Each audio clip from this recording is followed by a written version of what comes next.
내일 아침 기온은 서울이 0도 등 전국이 영하 4도에서 영상 6도의 분포를 보이겠습니다. 아나운서 이영호였습니다. 1시 5분입니다. KBS.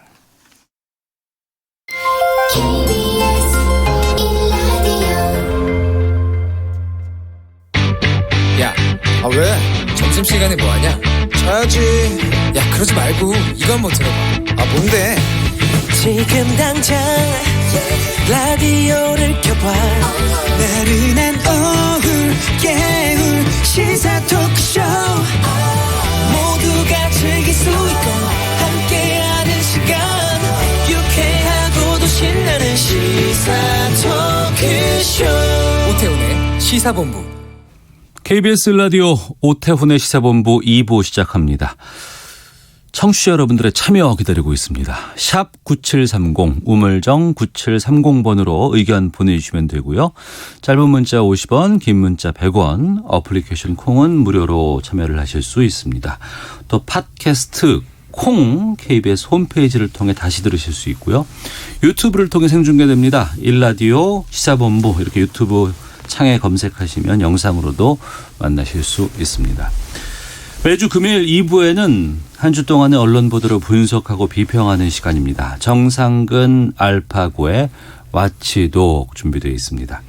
정상근 전 미디어오늘 기자 나오셨습니다. 어서 오세요. 네, 안녕하십니까. 네, 안녕하세요. 예, 자만 아메리카의 알파고 신하 씨 외신 기자. 예. 인사 먼저 해주셨어요. 고맙습니다. 예, 안녕하십니까. 네. 내 소개를 하는데 왜 알파고가 대답을 해요? 저는 그 자리에 이제 욕심이 있다는 거죠. 아니 맞은편 자리인데. 아니 2년째 돼가고 있는데 아직도 이 방송의 이름이 정상근과 알파고의 와치독인데. 알파고 정상근의 와치독으로 예, 바꿔드릴까요? 그렇지. 1년에 한 번씩 이렇게 그럼요. 예, 공동 좋습니다. 대표들이 아유, 그렇게 예. 하잖아요. 아니요, 반대합니다. 밖에 나와서 농담입니다. 해결하세요. 네. 자, 검찰의 수사 내용을 공개하지 못하도록 하는 법무부의 새 공보 규정이 다음 달 1일, 다음 달 1일이라고 해도 돌아오는 일요일부터 시행이 됩니다. 그러니까 오보 언론사의 검찰청 출입 제한 등이 포함된 법무부 훈령을 법무부하고 또 출입 기자단이 논의를 해서 수정하는 쪽으로 의견을 모았다고 하는데 어떤 내용인지 좀 짚어보도록 하겠습니다. 먼저 이 이야기하기 전에 최근에 김기현 전 울산시장하고 유재수 전 부산시 경제부시장 사건 관련해서 지금 이것 때문에 또 피의사실 공표 논란이 지금 계속 불거지고 있잖아요. 네네. 어떤 보도들이 있었어요 관련해서? 거의 대부분의 의혹 제기 보도들이 사실 이제 피의사실 공표로 추정되는 것들인데요. 네. 오늘만 해도 조선일보 같은 경우에는 이 검찰이 작년 지방선거를 앞두고 이 김기현 전 울산시장에 대한 경찰 수사가 진행되고 있을 때 이 백원호 당시 청와대 민정비서관 부하 직원들이 울산에 직접 내려가서 수사 상황 등을 점검한 단서를 잡고 이 수사 중인 것으로 29일 확인됐다. 네, 이렇게 보도를 했습니다. 그러니까 검찰에서 나온 얘기라는 거죠. 이 문화일보도 이 비슷한 얘기를 하면서 이 소스로 이 청와대 민정수석실 사정에 정통한 사정광국 단계자 네, 이렇게 뽑았거든요. 네. 그러니까 검찰이겠죠. 그러니까 검찰이 누가 한 것으로 보고 수사 중이다라는 표현이라든지 검찰에 따르면은 혹은 검찰이 무슨 진술을 확보했다 이런 식의 이제 보도들이 쏟아지고 있는데 네. 피의사실 공표 문제가 논란이 된 게 한 2달여 정도 됐는데 이것이 문제라고 인식한 언론이 사실 이렇게 많지는 않아 보이거든요. 그래서 예. 출입처 문제, 출입처 논리를 몇몇 언론사의 또 일부 간부들이 얘기를 한 적은 있지만 네. 기자들 같은 경우에는 이 국민의 알 권리라는 차원에서 좀 큰 문제가 아니라고 좀 보고 있는 것 같습니다. 예. 지난번에 저희가 와치독 시간에서도 다뤘습니다만 이제 거기서 우리가 좀 지적했던 건 오보를 낸 언론사들의 검찰청 출입 제한 포함된 이 법무부 훈령 이 부분이었어요. 네네. 근데 여기에 대해서 이제 기자단 쪽에서 반발이 꽤 있었다고 하고 수정하겠다, 조치하겠다 했는데 어떻게 결론됐어요? 네, 이것과 관련해서는 이 한국 기자협회 차원에서도 반대 입장을 밝혔고요. 네. 그리고 이제 대법원 이 검찰 출입 기자들이 이 법무부 쪽에 이제 세게 항의를 했던 모양입니다. 그래서 한 3차례 정도 기자단하고 법무부에 간담회가 있었던 것으로 알고 있고 네. 이 법무부에서 이 결과 좀 논란의 내용을 좀 일부 수정하기로 했다. 네, 이렇게 좀 전해지고 있는데 네. 정확히 어떤 내용을 어떻게 수정할 것인지는 아직 알려지진 않고 있습니다. 그 수정 같은 것에는 알파고 기자가 봤을 때는 어떤 식으로 가야 된다고 보세요? 저는 사실 좀 약간 걱정하기도 해요. 예. 오늘은 이렇게 다시 한번 생각을 해봤는데 지금의 지진이 좋지만 앞으로는 그 검찰이 하는 움직임이 조금씩 이렇게 언론의 감시로부터 완전히 벗어날 수도 있는데 이 조절을 잘해야 된다고 생각하거든요. 네. 지금 이 단계는 그나마 나은데 이걸 가지고 더 이렇게 검찰이 좀 약간 불투명하게 움직일 수도 있는 우려가 있어요. 전 개인적으로. 어떻게 보세요? 그러니까 저도 이제 뭐 검찰이 판단을 해서 검찰이 봤을 때 이거는 오보다라고 생각했던 기사라면 그 기사를 쓴 언론사 기자를 출입을 제한할 수 있다라고 하는 건 좀 너무 자의적이지 않나라는 생각이 좀 들어서 네. 이 부분은 저도 좀 문제라고 생각했는데 근데 다만 여기에 이제 포함된 것이 이제 법무부 훈련 같은 경우에는 좀 이거는 뭐 여러 가지 조항 중에 이제 하나 그러니까 일부이고 이 다른 부분들 그러니까 네. 이 공개 브리핑으로 전환을 한다든지 아니면은 뭐 이제 좀 이 책임성 있게 뭐 공개 브리핑을 하기 위해서 뭐 시민단체들이나 이제 검찰 측이 이제 힘을 모아 그 좀 머리를 좀 모아서 공개할 수 있는 범위 그리고 대상을 좀 확정한다 뭐 이런 부분들은 저는 좀 찬성하는 편이었습니다. 네. 그 공개 브리핑 말고 지금 그 뭐 비공개 정례 브리핑 이런 흔히 말하는 티타임. 네. 기자와 티타임. 검사들 간의 네. 뭐 티타임 이것도 안 한다면서요? 네, 이 티타임이라는 게 뭐 검사랑 기자가 모여서 뭐 차를 마시는 시간 뭐 그런 건 아니고 그러니까 어떤 사안에 대해서 이제 비공개 브리핑을 할 때 그거를 이제 티타임이라고 하거든요. 네.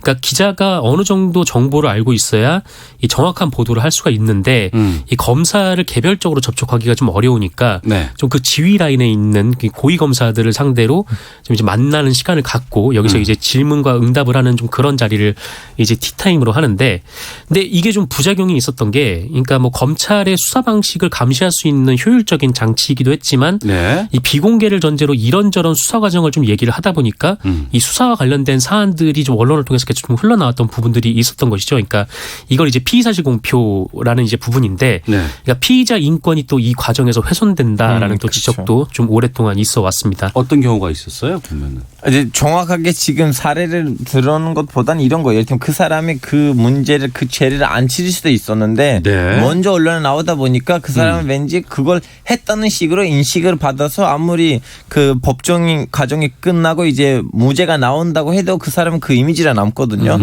그래서 이런 문제들이 일어날 수도 있었던 그러한 뭐라고 해야 되나 그 역효과가 있었죠. 그러니까 검찰이 하는 건 이제 수사 과정이잖아요. 그러니까 네네. 어떤 혐의가 있으면 여기에 대해서 저 검찰이 알아보고 증거를 모아서 그게 이제 사실이라고 확인이 되면은 이제 기소를 하는 거고 네. 이 검찰의 주장과 그다음에 이제 피의자의 주장이 그러니까 피고의 주장이 이제 법원에서 이제 대립을 하는 거예요. 그 네. 결과를 통해서 재판정에서 아 이쪽 말이 맞다라고 판단을 내려주는 과정이 있는 건데 이 문제는 검찰에서 확보한 한쪽 증거를 놓고 이것이 이제 사실 알고 보니까 이런 거였다라고 언론에서 써버리면은 이게 재판 과정에서 뒤집어져서 오히려 뭐 피고 쪽이 승소를 거두더라도 그거를 이제 명예를 뒤집기가 좀 어려운 상태에 놓여왔다는 거죠. 그리고 기자들끼리 갑을 문제도 생기기도 하거든요. 그 티타임이라는 갑을 문제. 예.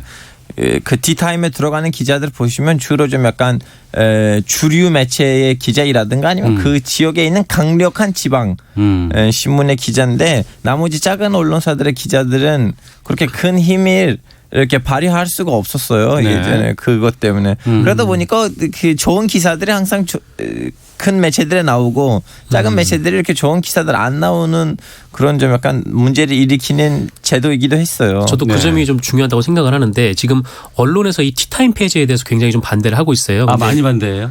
네, 그렇죠. 이제 이른바 이제 신문이나 밥그릇이 날라갔어요 지금. 신문을 보면은 막 그런데 이게 이렇게 그 반대를 하는 이유는 이 검찰의 수사를 직접 들여다볼 수가 없다. 이게 예. 티타임을 없애면. 그러니까 일선 검사를 만나기가 하늘의 별 따기인데 수사 관련해서 질문을 던지고 뭐 검찰 수사에 대해서 또 견제해야 되지 않냐. 막 네. 이런 얘기인데 저는 이거는 뭐 영 틀린 말은 아니다라고 생각을 하는데. 검찰 수사에 대한 견제 기능이 사라질 수도 있다. 네네. 예. 근데 사실 이제 검찰 만나기가 하늘의 별 따기긴 하죠. 근데 저도 이제 좀 사실 작은 매체에서 좀 일해왔기 때문에 저 같은 사람 입장에서는 티타임에 들어가는 것도 하늘의 별 따기였거든요. 예. 그러니까 뭐 많은 기자들이 국민의 알 거를 위해서 지금 검사에게 다양한 질문을 던져야 되는 거고 그게 뭐 어떤 꼭 이제 이른바 이제 주류 매체뿐만 아니라 뭐 마이너한 매체, 그러니까 뭐 소수자들을 위한 매체 이런 매체에서도 검사한테 질문할 수 있는 그런 권리와 시간이 주어져야 되는데 네. 지금까지 그게 보장이 되지 않았었다라는 거죠. 그래서 이게 그냥 티타임을 없애서 뭐 티타임을 없애고 아무것도 안 하면은 이 우려가 맞을 수도 있지만 이제 앞으로 이제 티타임을 없애고 이제 공개 브리핑으로 이제 이제 누구나 기자들이 참석할 수 있는 좀 그런 식으로 좀 바뀌겠다라고 하면은 좀 그 방향은 좀 옳지 않나라고 생각을 합니다. 예. 법조 전담, 뭐 출입처 전담하는 이런 거기 못 들어가고 있는 매체들도 검사 관련된 여러 가지 문제점들에 대해서 다 보도는 해왔잖아요, 지금까지. 그렇죠. 근데 검사를 직접적으로 만날 수 있는 기회와 계기가 없다 보니까 주로 이제 큰 매체들이 쓴 거를 네. 보고 이제 분석해서 이제 받아 쓰거나 아니면 이제 뭐 거기 이제 비평을 하거나 좀 그런 식으로 이루어져 왔었죠. 그럼 이제 정기 브리핑에서 모든 문제를 거기서 이제 다 끝난 걸로 합시다. 다 질문 있으면 다 그때 물어보고. 그 궁금증이 있어요. 앞서서도 말씀을 하셨지만 이제 수사 과정에서 여러 가지 상황이라든가 이런 것들이 이제 검찰의 브리핑이라든가 백브리핑이라든가 이런 티타임을 통해서 나간단 말이에요. 네. 그런데 피의자의 입장은 재판 과정에서 법정에서 진술로 피의자는 해명하고 반박하고 하고 있는데 피의자 관련된 취재나 이런 것들은 또 재판 과정은 왜 그렇게 잘 이루어지지 않나, 보도가 잘 되지 않나라는 맨 나중에 그냥 무죄 났습니다. 이걸로 그냥 끝나는 경우도 상당히 많이 봤거든요. 그렇죠. 근데 이 법정 취재를 하다 보면은 워낙 이제 그 법정에서 그 주요 재판 같은 경우에는 재판하는 시간도 길고 또 증인 과정에서 좀 신문도 하나하나 하고 이거를 다 좀 정리하기가 좀 어려운 측면은 있긴 한데 근데 그동안 이제 뭐 검찰에서 검찰발로 기사를 좀 써왔으면은 그 과정에서 이제 피해자 혹은 이제 뭐 다른 관계자들의 좀 반론도 좀 계속해서 넣는 노력이 좀 언론이 부족하지 않았나라는 네, 그리고 오히려 이런 것도 있어요. 예를 들면 그동안 이렇게 혐의를 받았다가 이제 네. 법정에서는 무혐의 나왔다. 그러면 그동안 그 피해자한테 공격했던 언론이 예. 가서 그 사람을 찾아서 그동안 어떻게 힘들으셨습니까 하고 오히려 그런 식으로 기사들 이렇게 많이 내면서 그럼 아이들 학교 갈 때 힘들지 않았었어요 이런 식으로 하면서 예전에 있었던 그 책값을 이렇게 정산해야 되는데 네. 그런 거 잘 없더라고요. 없죠. 그러니까 상당히 많잖아요. 네. 예전에 과거 이제 군사 독재 시절에 있었던 뭐 많은 일들 네. 그때 이제 뭐 이제 간첩이라든지 뭐지 하면서 그런 식으로 언론에 보도가 되고 그 사람은 그 동네에서 살지도 못하고 결국 동네를 떠나고 뭐 어디 직장도 변변히 구하지 못하고 오랫동안 고통의 시간을 겪어왔는데 네. 이 나중에 이게 뭐 재심 과정을 통해서 이제 무죄로 판명이 났을 때 그 사람의 좀 인생은 좀 어떻게 이 보장을 받는가에 대한 것도 좀 언론이 좀 고민해야 되는 문제인 것 같다는 생각이 듭니다. 네. 새로운 법무부 공보 규정 따르면 뭐 수사검사와 기자가 직접적으로 만나는 것이 금지되거나 뭐 피의자 티타임 같은 것들 없어지는 상황이 됩니다. 아무래도 전문 공보관 통해서 사실관계 확인을 해야 되는 상황인데 좀 이것 때문에 오보가 더 많아질 가능성도 있다. 이런 우려도 좀 있다고 하더라고요. 어떻게 하면 보완하는 게 바람직할지 어떻게 보완하는 게 바람직할지 한 말씀씩 듣겠습니다. 저도 이제 오보가 더 많아질 가능성이 있다라고 쓴 기사를 봤는데 저는 이거는 좀 그 대중들을 기만하는 발언에 좀 가깝지 않나라는 생각이 좀 들 정도였어요. 그러니까 예. 뭐 이렇게 오보가 더 많아질 가능성이 많다라는 거는 이건 뭐 그냥 기자들이 생각나는 대로 뭐 검찰 확인도 안 하고 쓴다라는 건데 그런 기사가 현재 지금 같은 언론 시장에서 살아남을 가능성도 없을 뿐더러 네. 그리고 아까도 말씀드렸지만 이 검찰의 이 기소 단계라는 것은 이 검찰이 수사를 한 하나의 주장을 가지고 있는 거거든요. 그게 예. 나중에 이제 재판 과정에서 진실이 가려지는 건데 그 검찰의 주장을 받아 쓰면서 그것이 이제 뭐 진실이라고 확정될 수도 없는 거고 그리고 여기에 또 보완하는 장치로 직접 뭐 피의자, 피해자 뭐 아니면 뭐 그런 가해자 뭐 이런 사람들을 직접 취재해서 낼 수도 있는 부분이거든요. 그러니까 반드시 이 검찰에 의존해야 할 필요성은 없다라고 생각을 합니다. 알파고 기자. 그렇지. 우리는 이제 옛날만큼 쉽게 기사 쓰는 그러한 습관을 좀 더 이제 훌륭한 기자의 모습으로 돌아갈 수 있는 좋은 기회라고 보고 정리 브리핑도 하고 그러면 사건이랑 관련된 사람들을 따라 찾아서 만나고 뭐 이렇게 더 열심히 해야 되는 건데 그걸 가지고 사람들이 왜 이렇게 크게 반란을 하는지 모르겠어요. 반란까지는 아니고요. 이제 반박. 정상근 전 미디어오늘 기자, 자만 아메리카의 알파고 신하 씨 외신 기자와 함께 한 주간의 미디어 비평. 알파고 정상근의 왓치도 함께하고 있습니다. 감사합니다. 기분이 너무 뿌듯해요. 좋네요, 저도. 네. 정상근 기자를 먼저 불러드렸어요. 제가 처음에는. 네네. 예.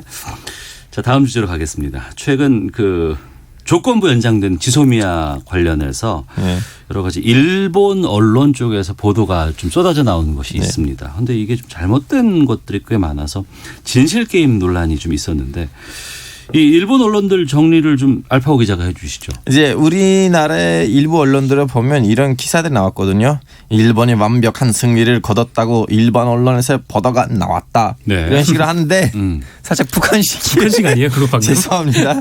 근데 이건 그렇지 않았거든요. 일본 언론을 보시면 일본 언론도 이번에 신기하게도 좀 약간 한국의 입장도 일본의 입장도 좀 약간 동시에 이렇게 하는 기사들이 나왔어요. 그 이제 특히 예를 들면 누가 먼저 사과하냐를 가지고 또 이렇게 한번 진실의 게임을 더 줬는데 예를 들면 22일 날 NHK에서 나온 기사를 보시면 한국 측이 그 세계 무역 기구 WTO 거기에다가 이제 수속을 중단하겠다고 했는데 그에 따라서 일본 정부가 한국 측이 무역 관리 체계 개선을 위한 의혹은 나타났다고 보고 실무 대화를 하게 됐다. 이런 식으로 왠지 좀 약간 일본이 살짝 잘못했다. 일본 좀 약간 눈치를 채서 먼저 응하겠다고 일본한테는 좀 약간 무리한 기사를 낸 것도 있고 그리고 또 NHK에서 이런 거 나왔어요. 그리고 NHK는 일본의 KBS예요. 이거 잊지 맙시다. 이런 거 있었어요. 일본 대화에 응했기 때문에 지소미아 종류를 연기한 것이지 그 반대가 아니라고 하는 그 한국의 그 입장 있잖아요. 그걸 그대로 기사를 내. 그리고 또 거기 제일 많이 발리는 그 매일 아침에 발리는 마이니치 신문. 네. 거기서도 이런 기사가 나왔어요. 일본 정부의 태도에 대해서 정의용 청와대 안보실장이 외교 경로를 통해서 강력하게 항의를 했고 일본 측은 이해를 표시하고 사과를 했다. 이것도 그대로 나왔어요. 왜냐하면 이번 사건들을 통해서 일본 언론인들끼리 이런 말이 있어요. 야 우리는 그동안 너무 많이 아베 정리에 대변인 역할을 하지 않았냐. 네. 그래서 좀 이번 계기로 양쪽도 좀 보면서 가자고 하는 왠지 그런 지지가 있는 것 같아요. 네.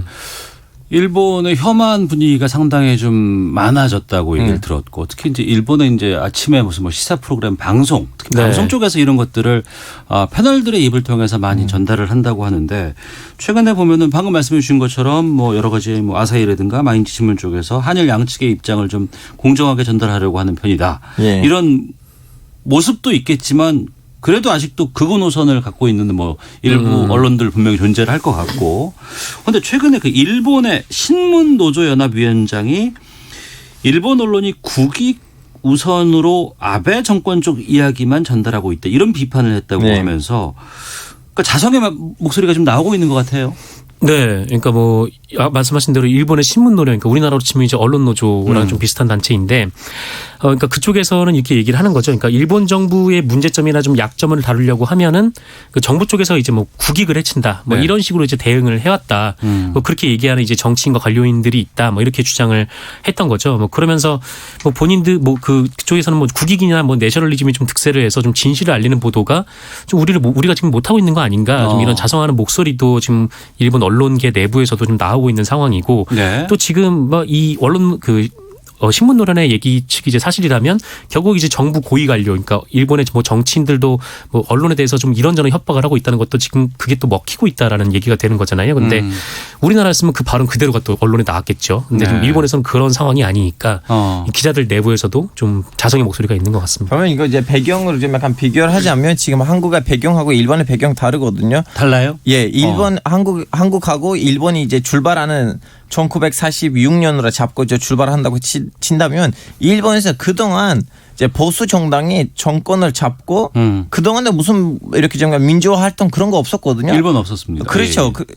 제 처음으로 그 보수 정당이 흔들리는 시점 94년인가 92년이에요. 그때까지는 어쩔 수 없이 언론하고 정치가 서로 얽혀 설켜 있는 관계를 갖게 됐어요. 너무나 자연스럽게. 네. 그러다 보니까 그 메인 언론사들 그 방송국 물론이고 다음에는 큰 신문사들은 그 보수 정당의 대변인이 될 수밖에 없었어요. 네. 근데 거기서 좀 약간 예외들이 있긴 있어요. 예를 들면 헛카이도 신문이라는 지방 신문이지만 네. 일본은 지방 신문이나 지방 방송이 강하죠. 네. 근데 전국적으로 배포돼요 그 신문이.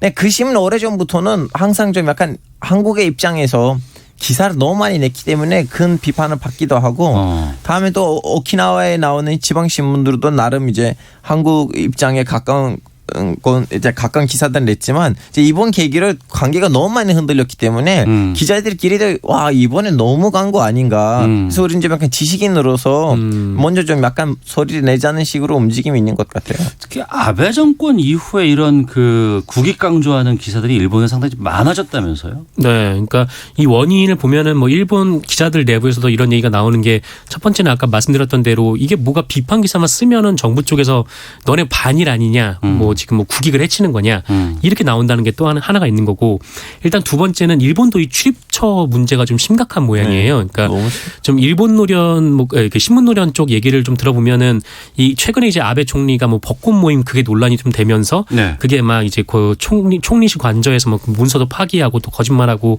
이런 문제가 불거졌는데 그런 상황에서 이 기자 클럽 그러니까 총리실 기자 클럽 그러니까 우리나라로 치면 이제 청와대 출입 기자단이죠. 네. 이런 기자단들이 이 총리하고 식사를 하는 좀 그런 모습이 있었다라고 해요. 그러니까 그러다 보니까 이게 좀 보도가 제대로 안 된다. 좀 이런 목소리도 있는 거죠. 예. 그다음 그리고 이것도 있어요. 좀 약간 물론 메이지 유신 이후로부터 일본 사회가 변했지만 아직도 좀 약간 신분 제도가 아니지만 이 직업군이 이걸 해야 된다는 식으로 좀 약간 머리에다가 박혀 있다 보니까 사람들이 정치인이 정치를 하는 거 아닌가 하면서 정치인들에 대한 비판이 기본적으로 잘 없는 것 같아요. 네. 그리고 최근에 그 일본 언론을 달구고 있는 내용이 또 하나가 있다고 들었습니다. 그 언론에서 종사하고 있는 여성 노동자 74%가 일본에서 성폭력을 경험했다. 이런 조사 결과가 나왔다면서요. 네, 이것도 이 74%가 성폭력을 경험했다는 거는 이제 신문 노조가 조사를 벌인 네. 그런 결과였던 거고 그 결과에 이제 74%가 성희롱을 당한 적이 있다. 이 일본 언론에서 일을 하는 네. 좀 그런 이제 결과가 나온 거죠. 근데 이 높은 수치만으로도 놀라운 얘기인데 그럼에도 불구하고 더 놀라운 거는 그동안 이게 알려지지 않았다는 게 더 좀 놀라운 일인 그런 상황인 거죠. 그러니까 예전에 좀 이런 일이 있었는데, 그러니까 2017년에 이제 이토사오리라는 좀 언론인 지망생이 그 일본의 방송국인 TBS 기자한테 성폭행을 당한 사실이 있었어요. 예. 그래서 피해자가 이거를 폭로를 했는데 놀랍게도 이게 일본 언론에서 보도가 안 됐습니다. 보도가 안 된다고요? 네.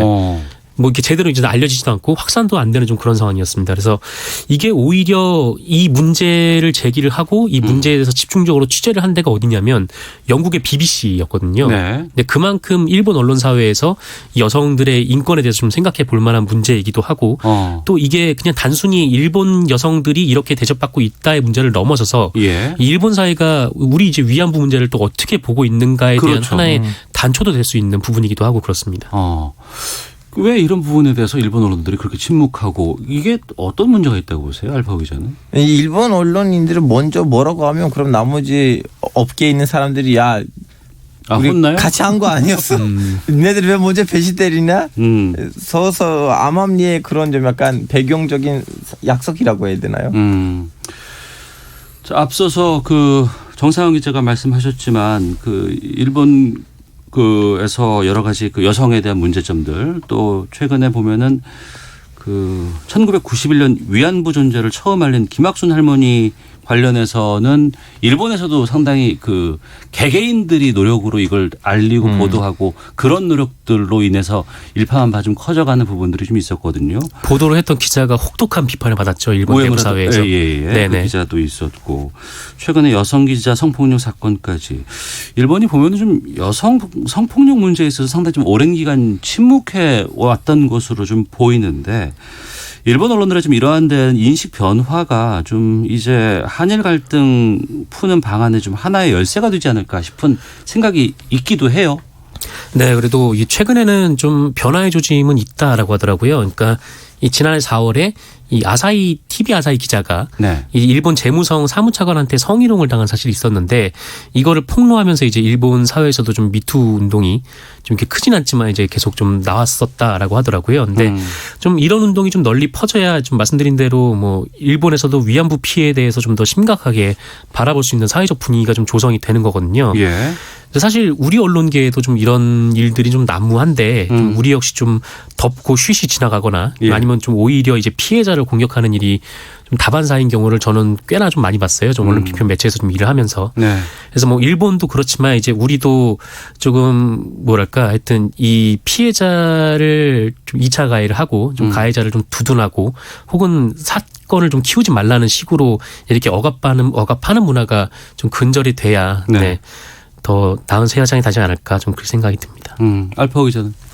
저는 이거 전반적으로 바꿔야 되는 그 문제예요. 사람들이 왜냐면 제 주변에 그런 친구들이 있었는데 당연히 왜 말 안 했냐고 했더니 직근들한테 말했는데 오케이 이제 옛날 일이니까 오히려 더 그 문제를 일으키지 말자. 그래서 오히려 이렇게 제일 먼저 이 사건으로 터뜨리는 분들 전 너무 대단하다고 생각하거든요. 그래서 네. 이 대단한 사람들 숫자가 많아져야지 이 문제에 우리는 뿌리를 뽑을 수가 있을 것 같아요. 알겠습니다. 자, 한 주간의 미디어 상황들 살펴봤습니다. 와치독 정상근 전 미디어오늘 기자, 자만 아메리카의 알파고 신하시 외신 기자 두 분과 함께했습니다. 두 분 오늘 말씀 고맙습니다. 고맙습니다. 네, 감사합니다. 헤드라인 뉴스입니다. 오늘 낮 12시 4분에 경북 울진 부근 동해